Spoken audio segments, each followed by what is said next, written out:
Program, please take a seat if you have one.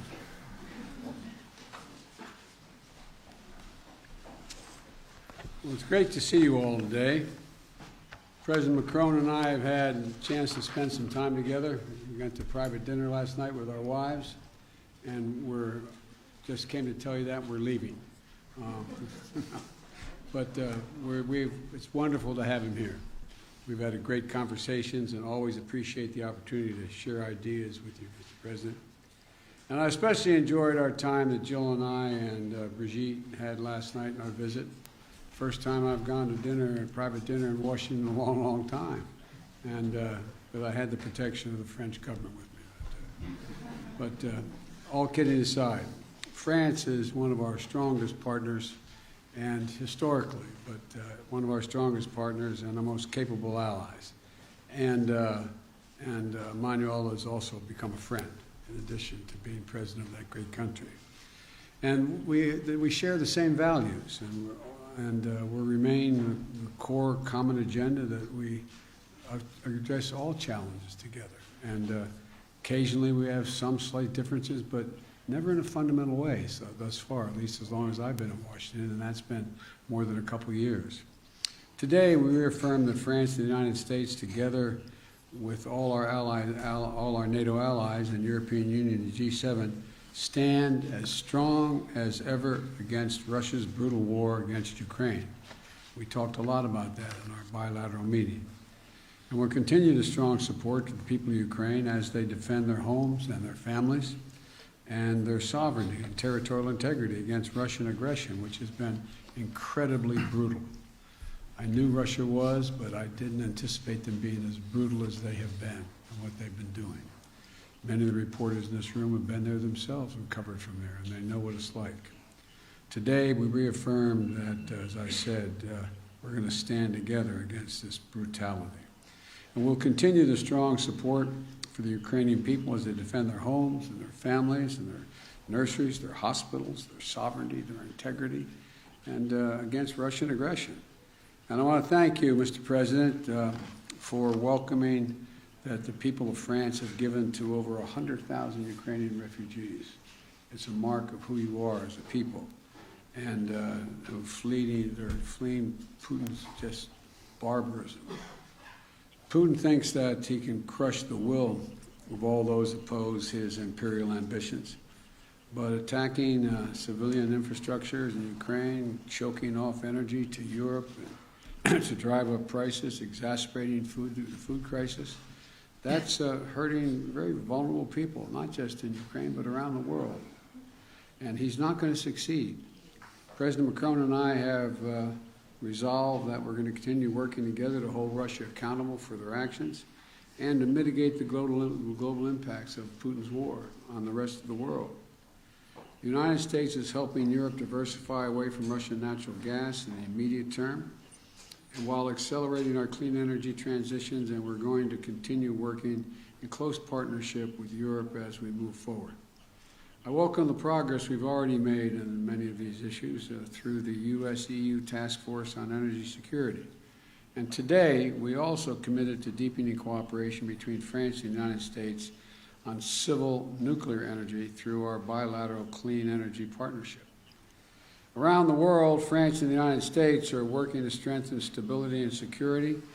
We share the vision, the same vision in the Indo-Pacific. We're looking for one Indo-Pacific that's free and open, prosperous and secure. And we're going to continue to strengthen our cooperation to defend core international principles in the Indo-Pacific, including freedom of navigation and freedom of overflight. We're working together to support the Middle East that is more integrated, peaceful, and prosperous. And we want to particularly thank President Macron for his efforts to help bring about the historic maritime boundaries agreement between Israel and Lebanon. We also stand with the people of Iran. And then the French and the United States are working together and hold accountable those responsible for the human rights abuses to counter Iran's support for Russia's war and to ensure that Iran does not ever acquire a nuclear weapon. And as we in the United States are looking forward to hosting the upcoming U.S.-African Leaders Summit, President Macron and I understand Africa's influence and importance, and he has much to add. France has much to add. We're also going to deepen our engagement, listening to and working with our African partners to help strengthen the governance and security and economic opportunities across the continent and to tackle the global challenges of our time. Our partnership also extends to cooperating in outer space, from coordinating defenses from coordinating defense of our space activities to strengthening scientific efforts to monitor Earth's changing climate. And we had a detailed discussion of the Inflation Reduction Act. I know none of you are curious about that, but we did talk about that a good deal. The United States and Europe share the goal of making bold investments in clean energy to meet the challenges of the climate crisis and to build the industries of the future, including batteries and green hydrogen. We agreed to discuss practical steps to coordinate and align our approaches so that we can strengthen and secure the supply chains, manufacturing, and innovation on both sides of the Atlantic. We ask our teams to follow up on this part as ongoing U.S.-EU consultation continues, because we can work out some of the differences that exist. I'm confident. France and the United States are also leading efforts to strengthen the global health and global health security. President Macron visits falls on the World AIDS Day, and I want to particularly highlight our joint effort to reach our goal of ending the AIDS epidemic by 2030. That is a goal we set, a goal we're going to accomplish, and a goal we're sticking with. And to do it, we have all the tools we need. We just have to make finishing this fight a top priority for not just the two of us, but for other nations as well. And that's why I'm proud to take the baton from you, President Macron, and host the Global Fund's 7th Replenishment Conference this year, building on France's strong record of leadership. We've raised $15.7 billion with the United States and France as the two largest contributors to the Global Fund, and it's going to save millions, literally millions of lives. If I listed all the areas where cooperation between France and the United States were delivering meaningful progress, we'd be here until dinner time. But so let me just close by highlighting our long-term investment to deepen the ties between our people, particularly the U.S.-French Fulbright program, which celebrates its 75th anniversary and has facilitated thousands of exchanges between our students, our educators, over the last decades. It's been critical to our relationship. It's a key part of ensuring that the future of this vital alliance remains strong and vibrant for generations to come. So, Emmanuel, thank you again for all that our nations are doing together in cooperation. My administration has built our foreign policy around the strength of our alliances, and France is the very heart of that commitment. So, merci, my friend, and I look forward to continuing to work with you. And as I used to say in the body I worked in a long time in the United States Senate, the floor is yours. Merci, Monsieur le Président. Monsieur le Président. Thank you, Mr. President. Mr. President, dear Joe, thank you ever so much for these words that very much reflect the discussions we just had. But most importantly, thank you very much for your warm welcome. And indeed, together with my wife, Brigitte, we were very pleased to share this moment together with you and your spouse last night. And let me tell you how honored and moved we are, both my delegation and myself, to be here, invited by you on the occasion of this first state visit by your administration. And regarding this relationship, we said it this morning, and you just said it again, this heritage is based on life sacrifice, on so much. And I would like to say that over centuries, every time there was something vital at stake, we were there, one for the other, without any doubt, without any hesitation. And this is very much what should structure the rest of it. It is this spirit that is prevailing in the current circumstances since last February. And I did not repeat what President Biden perfectly described. And dear Joe, indeed, you very much describe what we're doing together in Ukraine. We clearly condemn this war immediately. We led all the diplomatic actions to condemn this war, the war crimes committed by Russia on the Ukrainian soil, and we support both the Ukrainian army that is resisting, the Ukrainian population resisting as well. And please allow me here to very much thank the United States of America for all the support provided, because this war is impacting the European soil even more directly, and you've chosen to invest so much to contribute to this joint effort. In this context, our discussion this morning was an opportunity to confirm the initiatives we will be taking once again in the coming weeks and months to keep supporting, to strengthen our support to the Ukrainian troops and to enable them to resist. We also agreed to continue to work together to support the Ukrainian people, to help them resist, because we can very well see today that the Russian war effort is very much targeting the civilian infrastructure, bringing even more violence to try and make the Ukrainian people desperate and make it impossible for them to survive this winter. This is the reason why we decided to organize on the 13th of December a conference to support Ukraine, and very much would like to thank you for the close cooperation in preparing for that event. And we're working in close cooperation with President Zelensky based on his 10-point plan that he proposed, and also would like to take this opportunity to commend the efforts of President Zelensky to try and find a way, a path to peace while leading this heroic resistance they've been organizing for 10 months. We always agreed, help Ukraine resist, never give up on anything in the UN Charter, prevent any risk of escalation in this conflict, and make sure that when the time comes, on the basis of conditions to be set by Ukrainians themselves, help build peace. And I believe your positions being so clear, it is something important to us, because we're both working for sustainable peace. We also talked about the direct and indirect consequences of this war, including on food security and energy security for the entire planet. And our joint initiatives within the G20, the G7, very much go in that direction.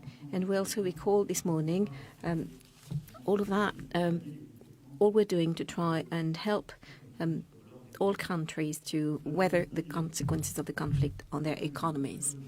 This morning, we also had an excellent discussion on the IRA and the recent pieces of legislation adopted by the American administration. And like President Biden just said, we agreed to resynchronize our approaches, our agendas, in order to invest in critical emerging industries, semiconductors, batteries, hydrogen, everything that is absolutely decisive, because as a matter of fact, we share the same vision and the same willingness. President Biden wishes to create more industrial jobs in the long run for his country, and to build a strong industry and secure your supplies. And this is very much our approach as well. And this is the reason why we task our teams to continue this work in close cooperation, coordination, to find solutions on the topics we identified. And of course, we will coordinate with all of the Europeans and with you to have an agenda that will only bring more jobs, industry jobs in the United States as well as in Europe, and guarantee the strength and the resilience of our supply chains. And to do that with a strong integration. This European work is also the one we want to deliver on all of the issues on our agenda. And President, you just said it. What we would like to do as well is work on a number of topics of the future. And yesterday we had some sessions, working sessions, and our ministers and teams have been working as well, so that we could approve an agenda of hope and for the future.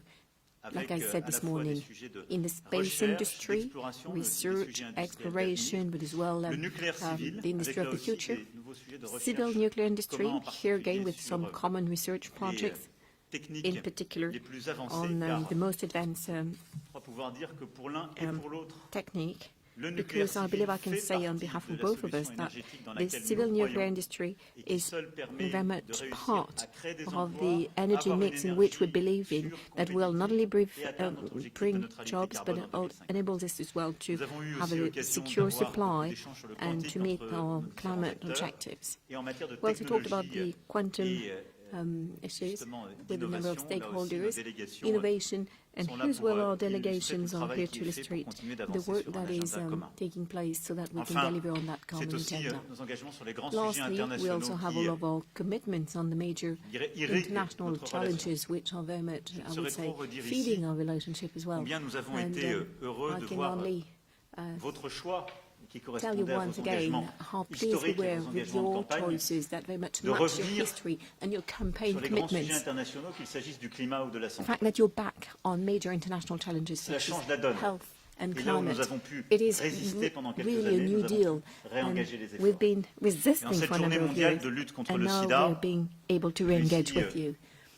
And on this day of World AIDS Day as well, we are very much continuing to work to deliver by 2030. And I would like to say how much has been achieved by both our countries, which are major contributors to the Global Fund, to deal with, of course, eradicate AIDS, but also malaria and a number of other diseases for the benefit of the most fragile populations. And the same goes in our relationship when we're doing everything we can to deal with climate change and biodiversity. Of course, we want more innovation, we want to promote solutions on climate change, but we also very concretely acknowledge a number of initiatives in this respect on the occasion of this state visit. It is about finding a new financing means for the most fragile countries, emerging countries, to support them on both development and climate change.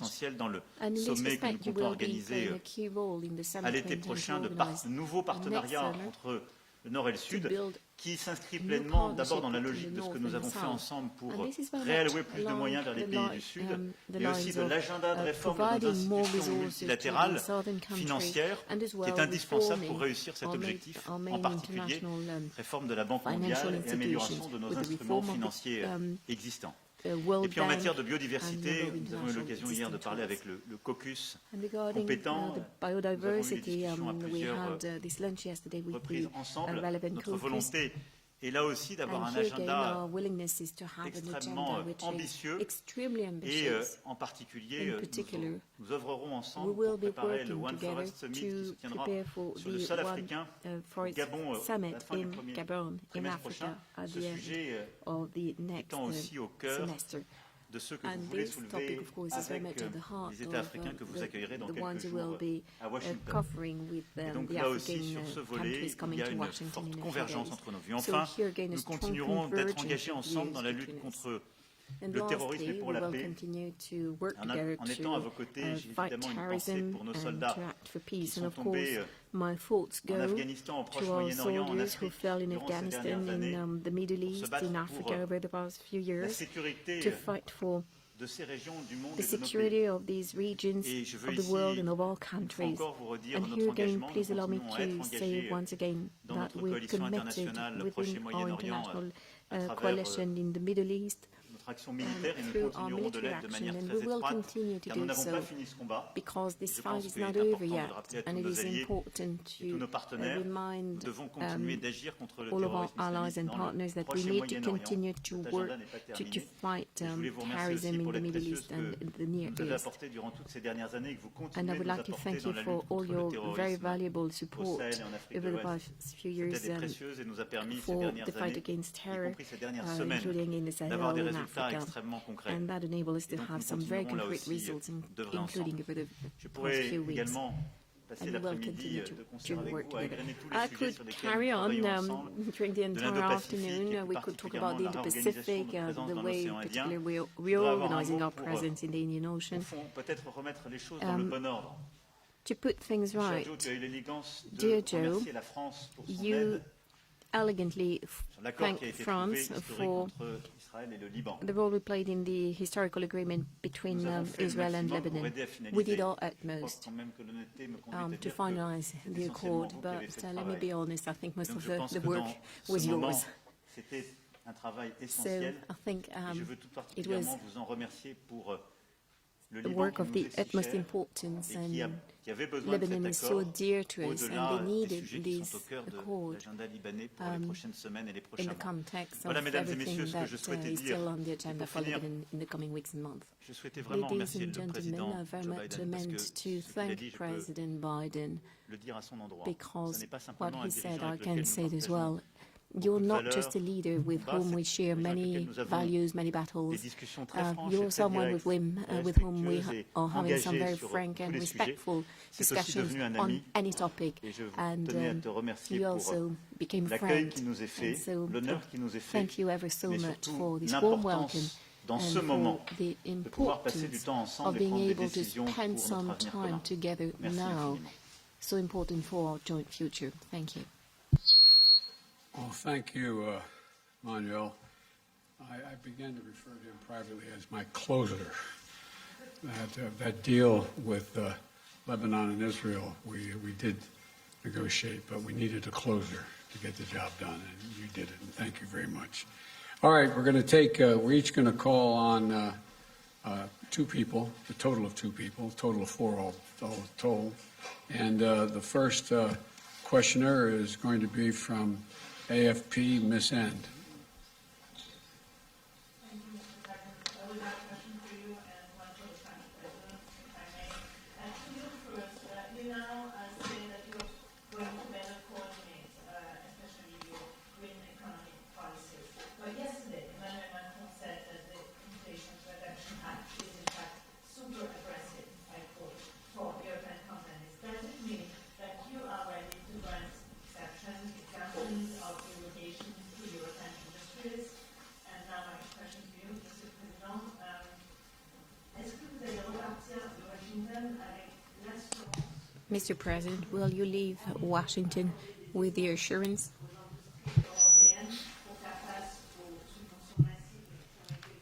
that you will be able to deal with these massive subventions? The journalist doesn't have a microphone. Do you think there's a risk of generating divisions? I'll answer the last question since I didn't hear any of it. I didn't understand a word of it, so I'll answer it. I will take care of it. No, look, the United States makes no apology, and I make no apology since I wrote it for the legislation you're talking about. But there are occasions when you write a massive piece of legislation, and that has almost $368 billion for the largest investment in climate change on all of history. And so there's obviously going to be glitches in it and need to reconcile changes in it. For example, there's a provision in it that says that there is an exception for anyone who has a free trade agreement with us.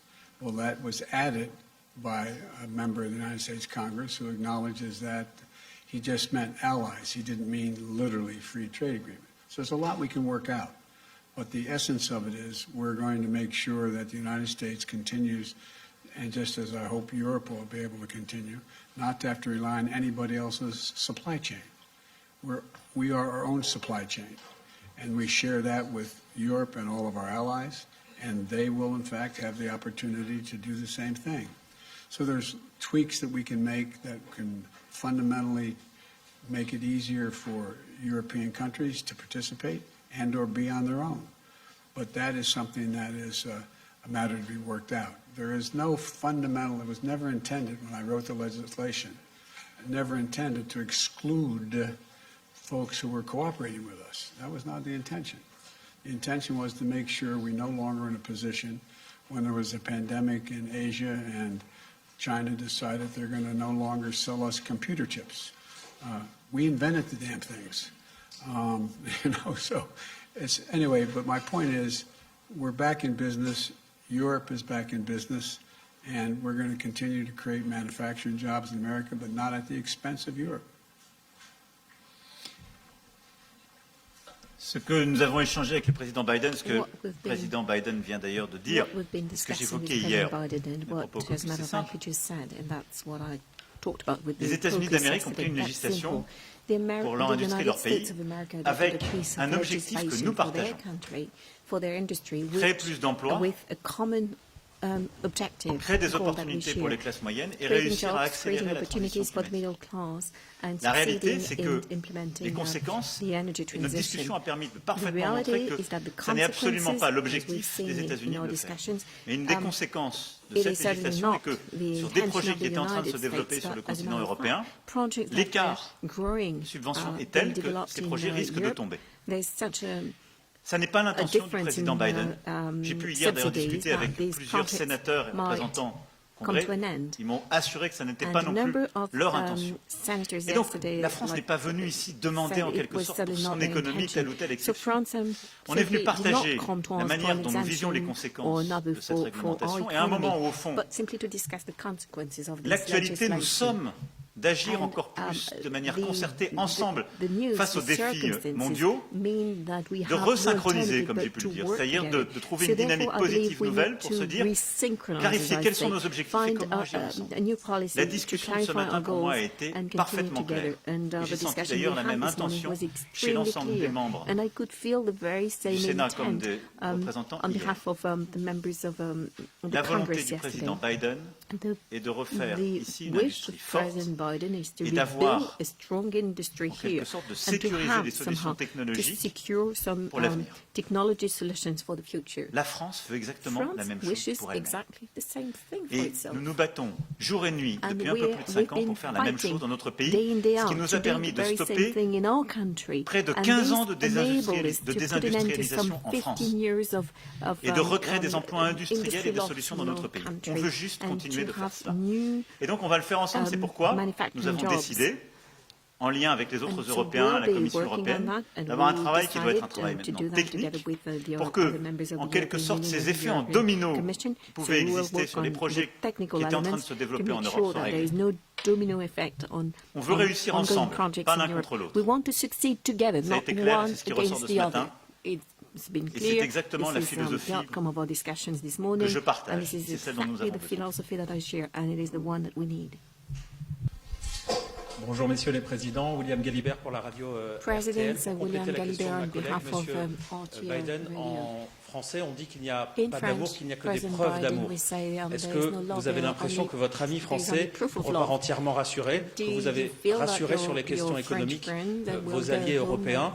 Et puis, pourrait-on avoir quelques précisions supplémentaires? Est-ce que vous vous êtes fixé, monsieur Macron, des échéances précises pour ces discussions économiques, des secteurs précis sur lesquels vous attendez peut-être des aménagements des politiques économiques américaines? Pour être très clair, d'abord, nous avons un travail en européen qu'on va faire. C'est que sur les semi-conducteurs, l'hydrogène, les batteries, notre industrie, on va continuer d'avancer en européen. Et nous ne sommes pas là pour, en quelque sorte, demander des preuves d'amour. On était là pour se mettre d'accord sur une stratégie et clarifier les choses qui méritaient de l'être. Je considère que la discussion l'a fait. Maintenant, nous avons notre propre travail. On ne peut pas demander aux États-Unis d'Amérique de prendre une loi pour régler les problèmes de l'Europe. Donc nous, en Européens, on doit aller plus vite et plus fort pour avoir la même ambition et réussir justement à se mettre aussi en synchronie. Et de l'autre côté, nous avons clarifié aujourd'hui les choses. Il y a plusieurs déjà forums de discussion qui existent. Et c'est dans les prochaines semaines et les prochains mois que nous allons clarifier ça. Mais ça va assez vite, parce qu'en fait, nos projets sont en train de se développer. Donc, pour moi, il y a une grande clarté stratégique dans les échanges de ce matin. Il y a eu beaucoup de sincérité, beaucoup de franchise. Et donc, à partir de là, je considère que les discussions des prochains jours qu'il y aura déjà avec la Commission européenne, les discussions qu'on aura dans les prochaines semaines, en lien étroit avec nos partenaires allemands, nos autres partenaires européens et la Commission et l'administration américaine, vont permettre de clarifier sans difficulté ce sujet. Je repars confiant, mais aussi lucide sur ce qui est aussi à faire du côté européen. Confident, but as well lucid as to what remains to be done on the European side, which is a good thing. I'm confident. That's my answer.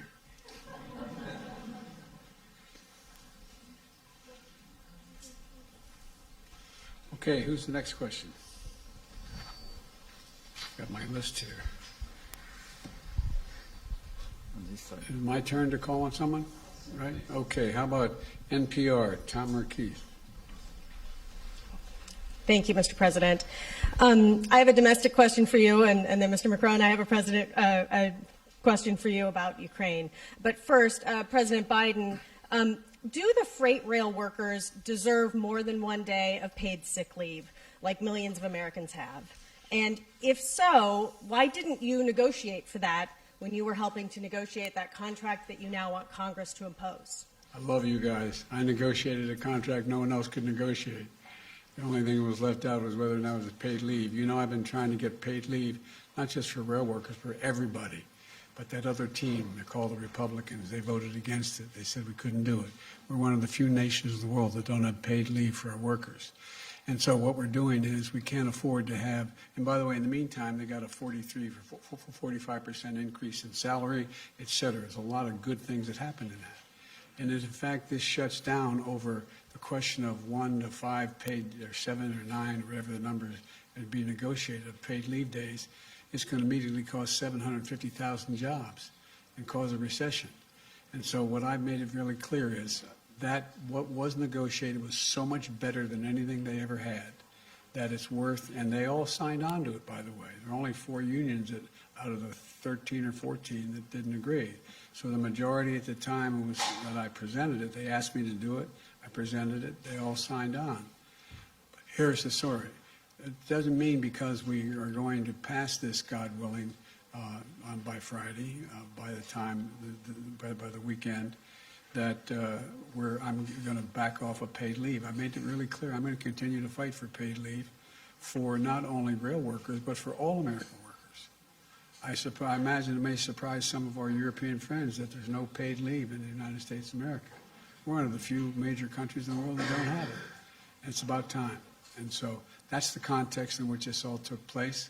And labor signed on to it as well, as you recall, initially. There were 4 unions out of the, I think, 13 or 14 that didn't like it. But I think we're going to get it done, but not within this agreement. Not within this agreement. We're going to avoid the rail strike, keep the rails running, keep things moving, and I'm going to go back and we're going to get paid leave, not just for rail workers, but for all workers.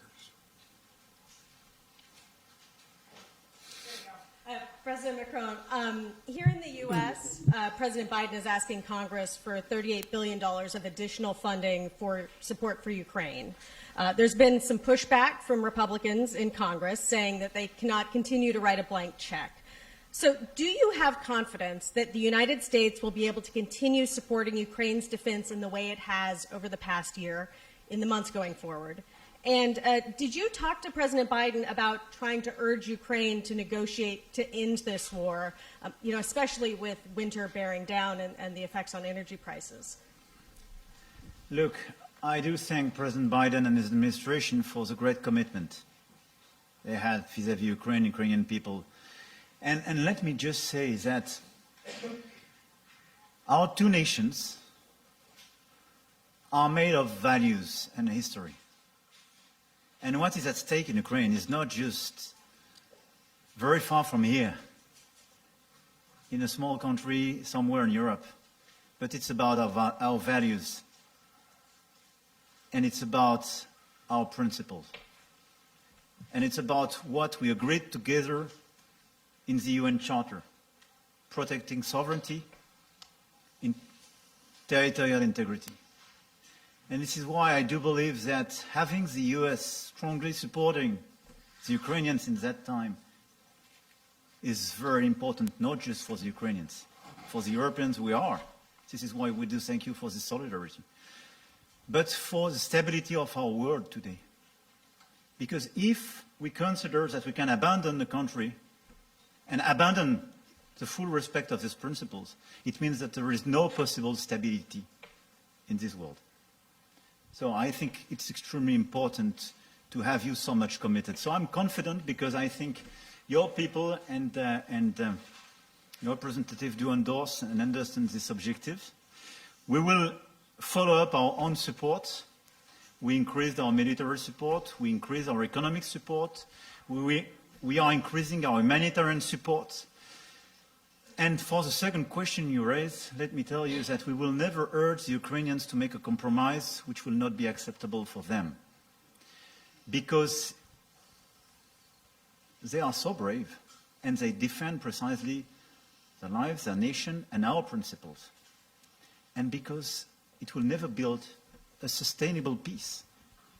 If we want a sustainable peace, we have to respect the Ukrainians to decide the moment and the conditions in which they will negotiate about their territory and their future.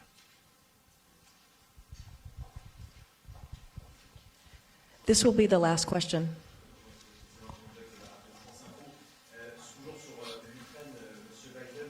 Emmanuel Macron doit s'entretenir dans les prochains jours, les prochaines semaines avec Vladimir Poutine.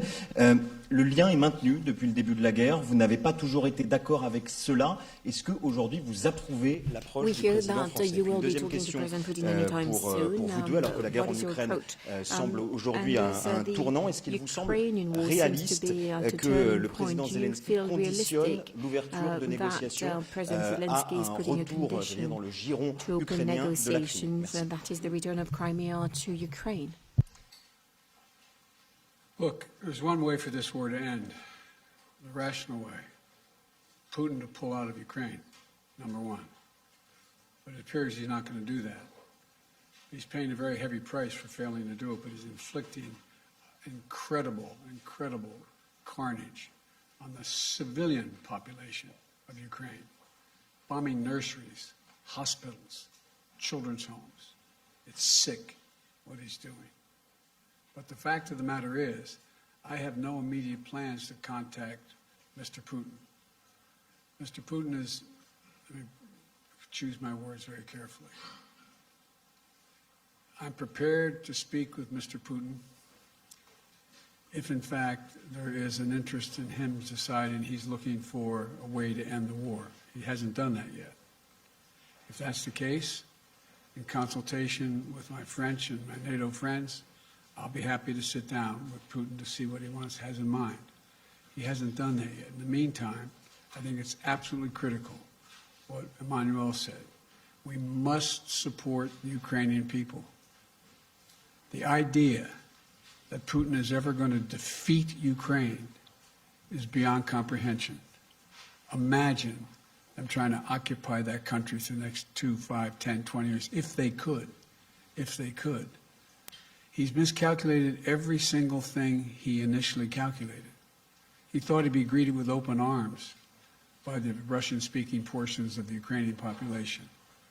Go back and read his speech when he invaded, when I said they were going to invade, and they did when we said they were.